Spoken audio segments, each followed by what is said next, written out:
Welcome to episode 52 of the David and Hillary Show. 52. You know what that means? Yeah, that's a year. It's a year we did it. It's been a year. Yeah, it's pretty exciting. And, we're going to keep going. Yes. We're just going to keep doing more and more and more. That's right. Please like and subscribe. Unless you don't know how to. No, if you don't know how, do it anyway. No. We're going to show you how to do that. Yes, we are. That's our show and tell for this week. And then we're going to talk more about AI. It's going to be a lot of fun. And we're going to do that when we come back. All right, let's do this.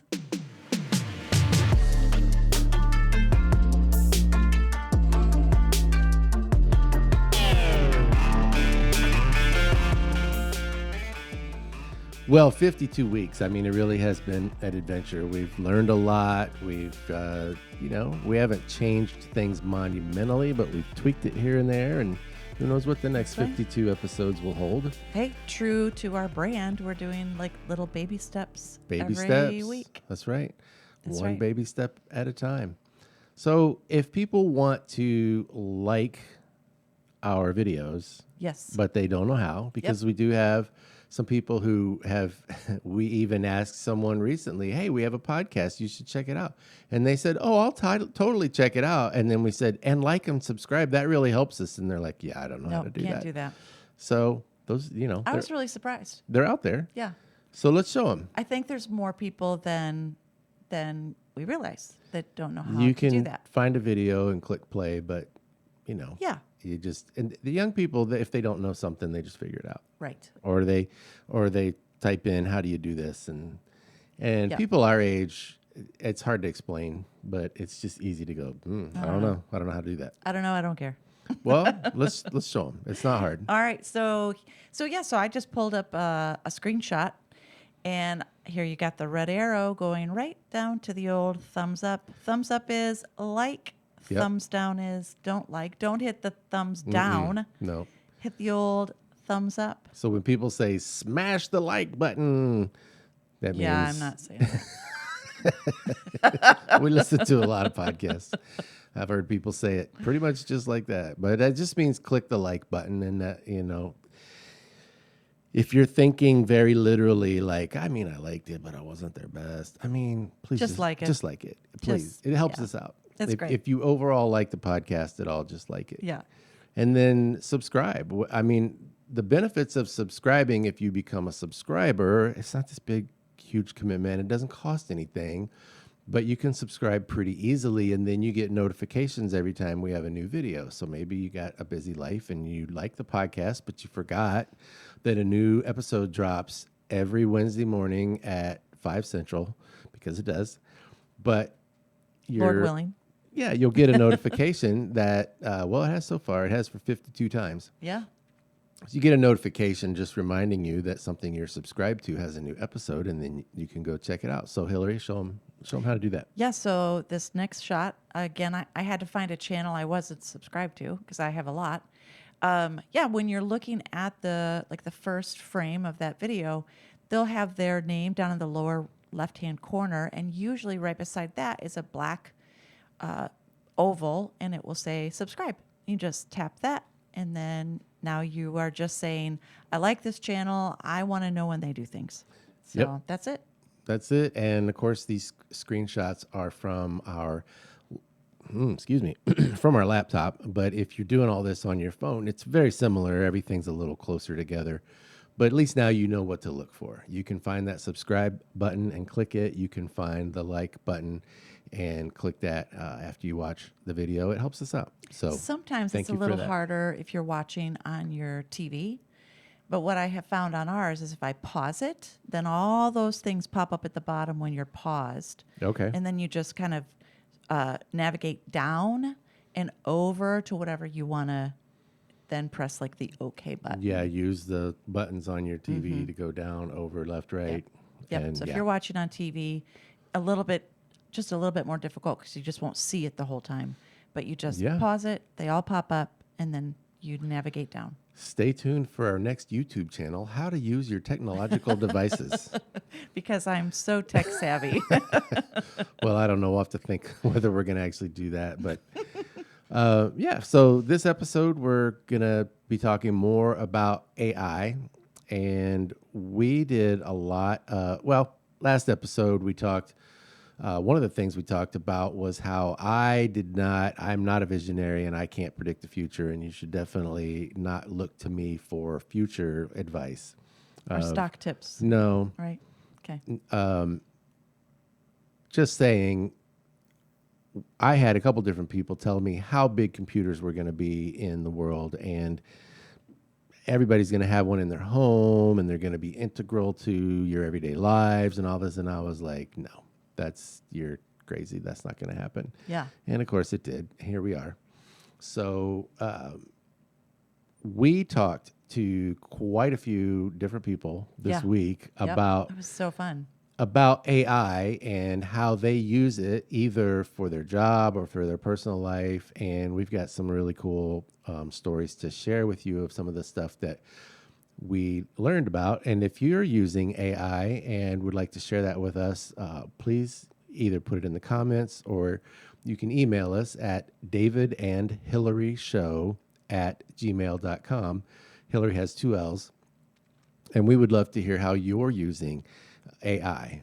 We're going to tell you some of the stories that we found this week in just a minute. But Hillary, I think you were talking to your dad about some of his computer stuff. Yeah, yeah. One of my earliest childhood memories is going with my dad. He worked in computers starting in the mid '70s, Yeah. and which that's That's a while ago. that's a while ago. It's pretty early on. There wasn't a whole lot happening for most people with computers at that point. And sometimes on the weekend, he would be going into work, and we would go in with him while he just had to finish up a few things. You and your siblings. Yeah. And it was the best because there's nobody else there. We kind of had run of the whole place. I remember like being in the break room, making hot chocolate, playing like secretary in one of the offices. It's right up your alley. Yeah, yeah. I mean, hot chocolate and, playing with computers, right? No, but whatever we found in the trash, we could play with. I know that sounds really ghetto, but they had these really cool, like, cardstock cards, which to me were just, oh, this is fun, numbers, letters, and they had little holes punched in them. Right. What we were playing with were the punched cards. And as I thought about it, I thought, back then, of course, I had no idea what this was. It was just a fun prop for Yeah. our secretary game. Right. But I was asking my dad about these, and I said, so, what were these? And basically, this was how code was first written, was on these punched cards. I did a little research on it. And to me, it's just so fascinating because now jump forward, I mean, how many years later, how many decades later? Yeah. And we're just jumping on our laptops and searching things online. But when they had those cards, and we're going to show a picture of it, it's right here if you want to look at it. Look at all those numbers and all those punched out spaces. Each card represented one line of code.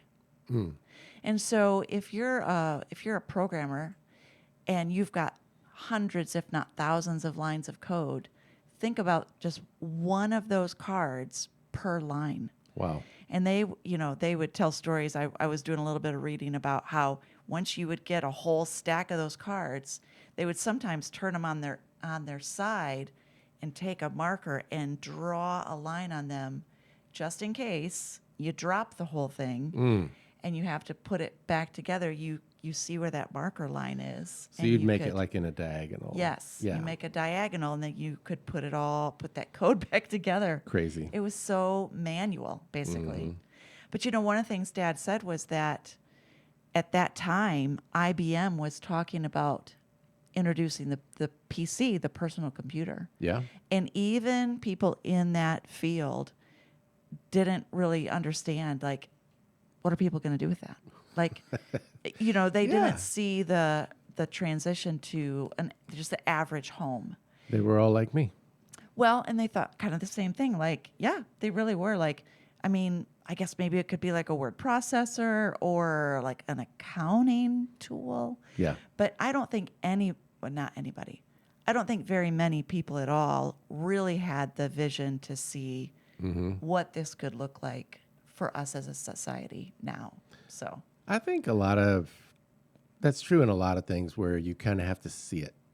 And once you see a little bit of what it can do, then maybe it can unlock your creativity and give you some ideas yes. of what else it could do. Yes. But Yep. if you've never used a computer and you're just thinking, oh, I mean, I've heard there are big rooms with these giant computers and they do complicated math problems and whatever. Yep. Like, I don't need that. I've been in that room. I'm not dedicating an entire room of my house and spending $100,000 on something to do things Yeah. that I don't do. What would I use a computer for? Yeah. But Yeah. yeah, but now obviously we all use them. Well, and we were watching a movie just the other day, and this was not an integral part of the movie, but this gentleman got out of jail, got on the bus. He'd been there for, I think, 30 years. Got on the bus, and everybody is staring at their phone, and and swiping and scrolling, and he has no clue Right. what's going on. And I thought, oh, yeah, like not only do we have the luxury of a computer, now it's the necessity Yeah. of a computer. How are you going to do some of the things that we do in everyday society without a smartphone, without a computer? That's right. So it really, I mean, that was one of the sadder parts of the movie to me. It was like, oh, he's got so much like to catch up. Catching up to do. Yeah. Yeah, we've gone so far so fast. Right. So, yeah. Well, we spoke to, as I mentioned earlier, several different people about how do you use AI. And one of the people we spoke to was our brother-in-law, Rob Kendall, who is a pastor in Alabama. And we asked him, do you use AI in your pastoral duties? And he said that several people have encouraged him that he should just let AI write his sermons. And he said, no way. I think he said no way in all capitals. Yeah. Yeah. Yeah, Like he a was really like, big "That's no way." That's a big no for me. Yeah. I'll never do that." In fact, I do know that his opinion about that is, well, if you don't know, there are a lot of helps out there for pastors. Being a pastor is a much busier and involved job than a lot of people think it is, and so at times they may find it difficult to have to sit down and stop everything else and get a sermon ready for Sunday morning. Sure. And there are helps out there, like here's some outlines, here's this or that. And I don't know. I used to be in that field and I'm not anymore, but I can only imagine that it's gone. There's more and more stuff available to make it easier and easier. Right. But one of Rob's big things is if you're a pastor, you should be writing your own sermon. And I agree with that. I suppose maybe if you're a part of a group of churches and they're wanting you to use the same outline, but yeah, I suppose there's some room for disagreement there. But anyway, that's what Rob said. And he did say, though, that he will sometimes type in a theological question Okay. and see what the AI overview is, and he'll read that, but then that's as far as it goes. Okay. And then he'll take that and read other sources and still craft his own sermon, but that's about as far as he goes with it. He'll read, of course, read the biblical text, read commentaries, which are other people's thoughts about the text, use a Bible concordance to compare passages, read relevant quotes about those passages from theological scholars and others. He's good. Yeah. He's good Yeah. at it, and that same method I think is used by a lot of the pastors that we've listened to and that we like and respect Yeah. through the years.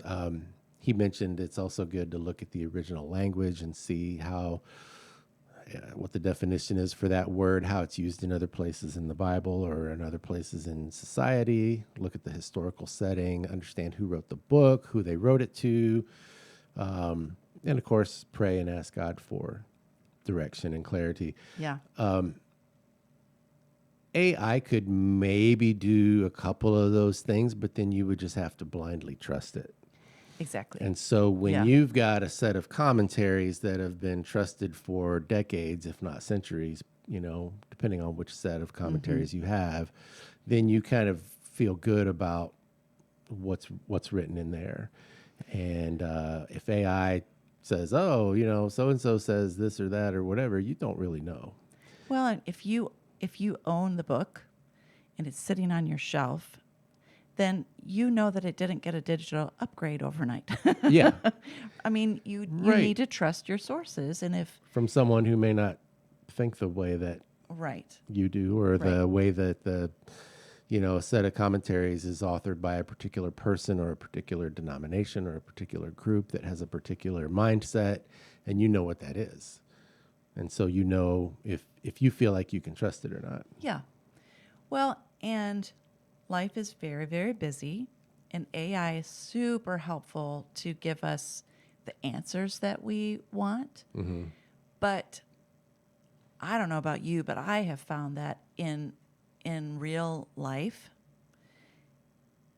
the Lord sometimes does things very slowly, Yeah, and He does not always just pop out an answer every time you put something in the old search engine. right. Sometimes He wants you to sit and just think and to listen and to pray. And I'm not saying it's wrong to use AI to help you research and get knowledge and do different things, but I do think, and we're going to talk about this next week a little bit, one of the dangers could be, well, isn't this amazing? I don't even need the Holy Spirit to write this sermon.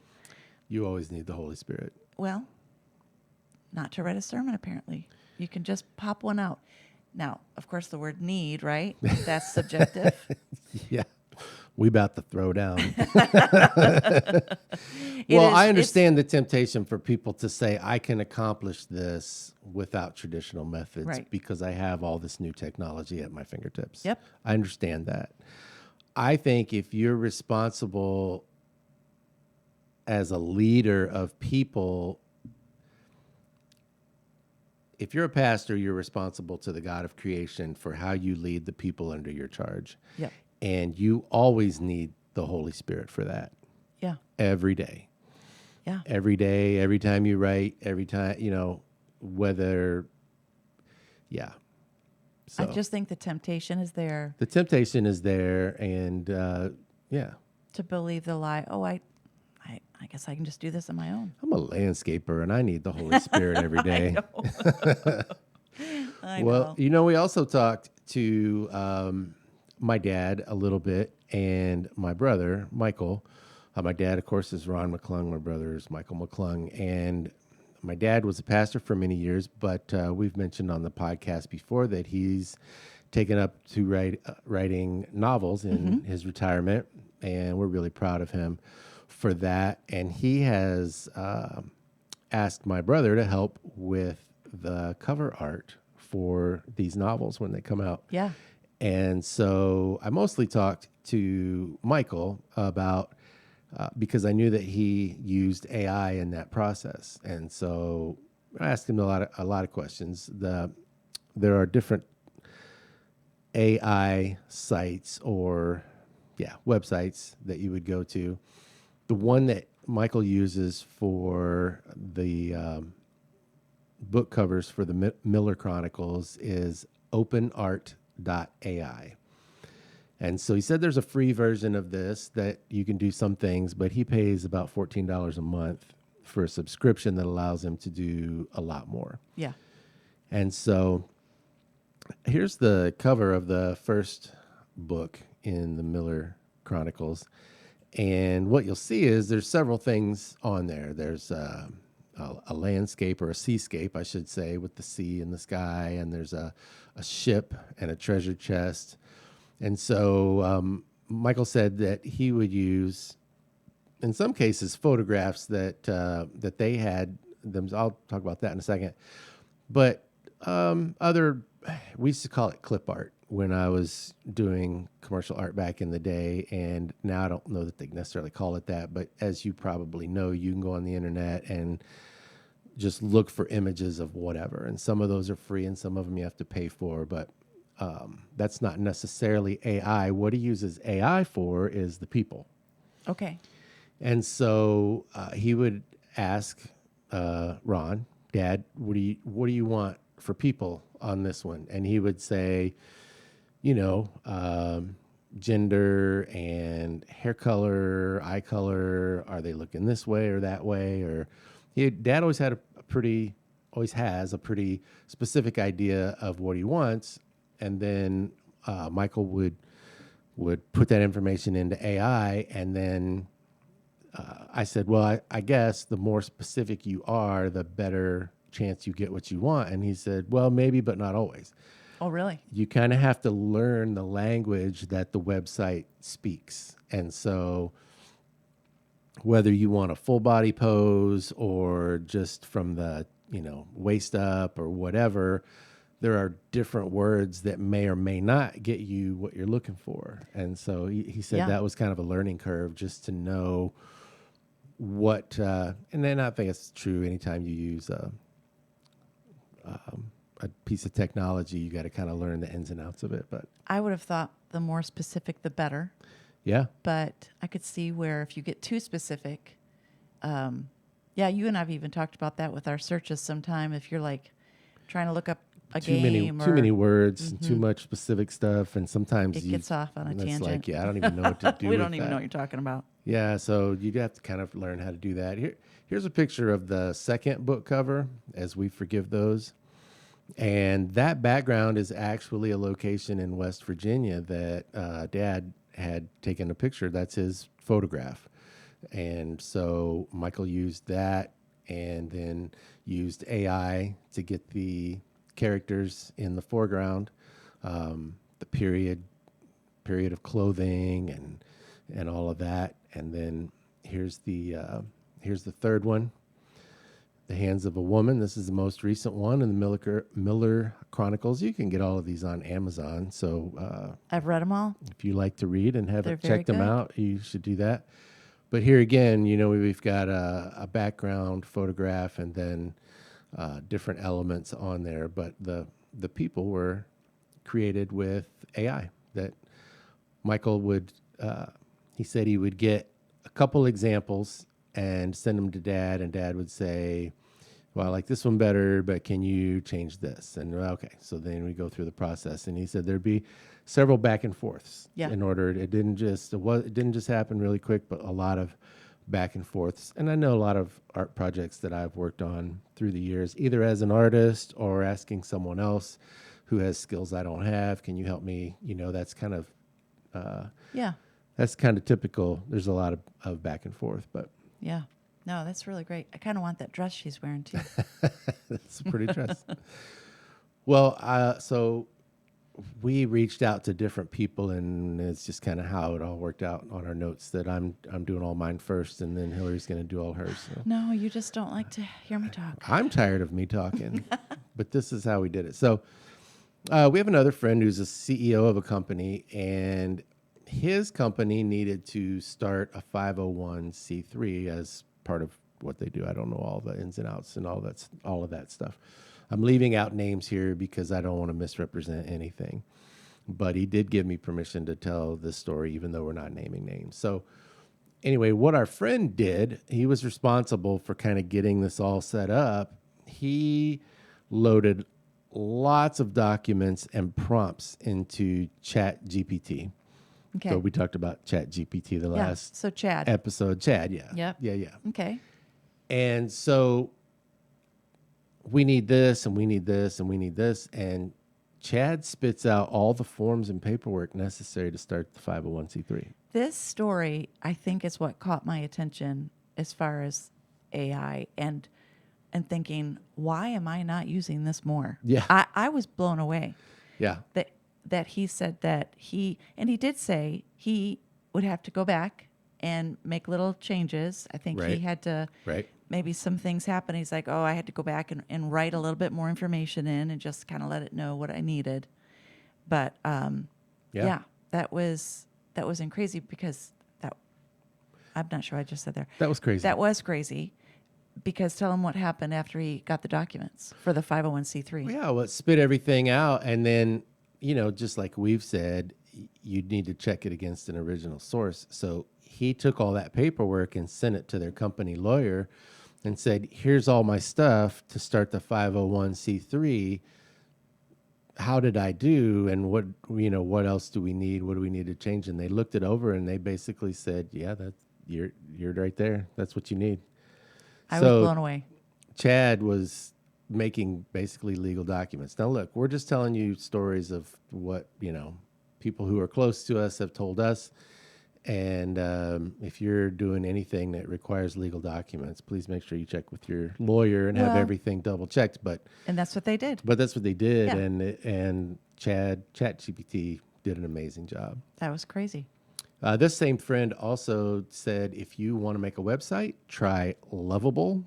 I think if you look up Lovable, it's an AI tool. So if you get more than one result, that's what you're looking for.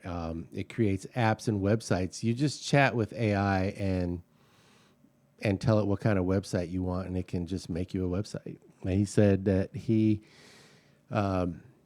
has used it to make websites that compete quality-wise with websites that he in the past, with other companies he's worked for, have paid tens of thousands of dollars to have them created. That's And incredible. Lovable, he said you can do a small monthly fee, and once you're happy with it, you can just cancel the Lovable part. Wow. and still have it. So I don't know all the ins and outs of that, but crazy. Yeah. And then Claude AI is another AI that you and I have heard of. Yeah. In fact, I'm going to talk about Claude in just a minute. Okay. Well, this same friend said that he uses Claude sometimes to help him write things. So, like if you drop a resume into Claude, Claude will rewrite it in a way that is much better for you. Is Claude subscription, or I forgot to look that part maybe up. there's a free? Sometimes there's a free version and then also a subscription version. That's a good question, and I don't know that part. But also, if you if you needed to write something and have it sound really professional, you can just give it a whole bunch of information, and it'll write it for you in whatever format you want. So That's amazing. it is amazing. By next year, our entire podcast is just going to be AI. Nope, Just not going there. yeah, just AI generated images. Every once in a while, I'll giggle, and that's how it's going to go. It's okay. Well, you know what else is amazing? What's that? It's your turn to talk It's my more. turn. All right. Who did you talk to? So I know somebody who actually is currently a programmer, and I thought, well, I want to know. And the question I asked was, do you use AI in your personal life or in your work life? And if so, how do you use it? What do you use it for? Yep. And I wasn't surprised to find out that in their personal life, they actually use Chat, especially to find like travel destinations. If you Okay. want to search things out, doing research, right? They're considering selling their home. And so they're using ChatGPT to like work on pricing strategies, to kind of learn how comps work in their area as far as like comparable home prices and appraisals. And so I think that's a great suggestion, especially for anybody that is Yeah. maybe new to home buying or home selling, and just to find out the information that maybe you don't even know what you don't know. Right. Ask ChatGPT to kind of do some, because the other thing I like about ChatGPT is you put a question in, he gives you the answer, and then he also asks you, would you also like to know blah blah blah blah blah? Something else. Something else. He'll give you prompts to say, I could also research this. Okay. And I'm like, yes, actually, I do want to know that. And so a lot of times, if I can just throw in a really clunky question, AI can then prompt me to say, maybe you want to know this. Maybe you want to know this. Maybe you want to know this. So it not only gives you good answers, it gives you even better questions Better than the ones you're questions. asking. Yes. And I do appreciate that. And then, And for people who are scared at that, I mean, it's just somebody's programmed it to do that. it is really just like the card with little holes punched in it. It's Yeah. just code. and it's just information, and it's just able to pull that information very, very quickly, and it's been programmed with what they call large language model, and so that it has the ability to put it into a conversation that you and I would understand. Yeah. That's why it seems a little creepy, because Well, it's in our language. It's yeah. not just random It's not just facts. a card with holes in it. The other thing is, even as opposed to 5 or 10 years ago, it can search everything Yeah, like really fast. so quickly. So much more power. And it's funny, since we committed ourselves to talking about AI for, 3 or 4 episodes, everybody's talking about it. Yeah. Like, I guess they were probably talking about it before, which is one of the reasons we wanted to talk about it, but it just is almost unreal. Yeah, I mean, I think we were watching Jeopardy tonight with dinner, and they even had a question about AI, Yeah. which again is probably not that unusual, except it's just like once we were into these episodes, it's like AI, it's everywhere. Well, they found out we were talking about it, and they're like, let's do whatever they're doing. We picked another podcast to listen to while we were driving around today. And they were talking about AI. But the topic that was advertised for that episode wasn't AI. Right. It was something else. We were like, "Oh, this will be interesting." And while we're listening to them talk about other things, they just like morphed into AI, and Yeah. they were all in on AI for a while. So Yeah. everybody's talking about it. But yeah, it uses a lot of electricity too. Yes. The power of the computer to search everywhere super fast draws a lot of electricity, which is I just threw that in for free. But yeah, we've seen that 2 or 3 places when we've been trying to research all of this. Well, let me go back to the programmer that I spoke with. Yep. So you mentioned Claude. Right. Their company uses an AI called Claude Code. Oh. And there is you pay to use it, and it's a pay per use. And so Okay. So what so they- Claude AI and Claude Code are 2 different things, I believe so. or They're 2 subsets of the same same thing, company, maybe right? I believe it's the same company, but it's a different specific. category. Yeah. Yeah.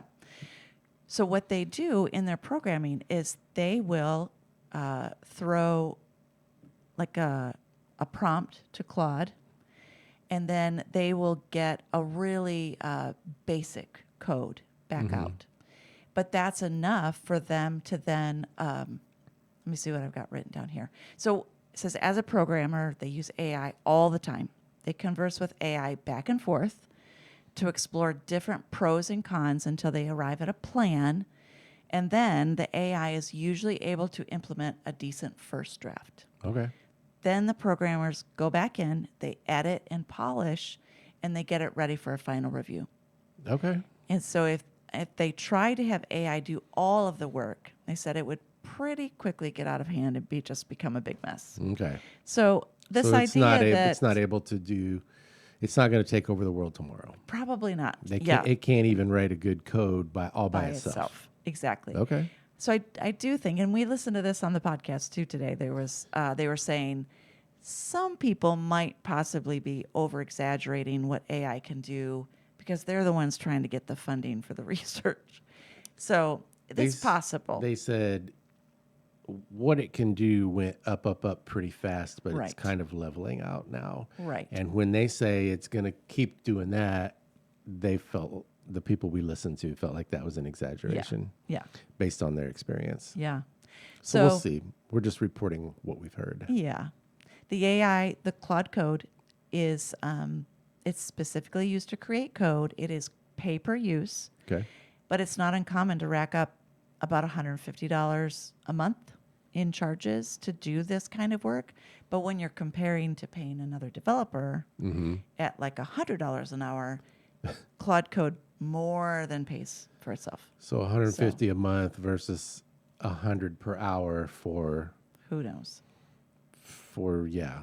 like Lots of hours. 40 hours a week times 4 weeks. Yeah, that's a lot. It's a lot.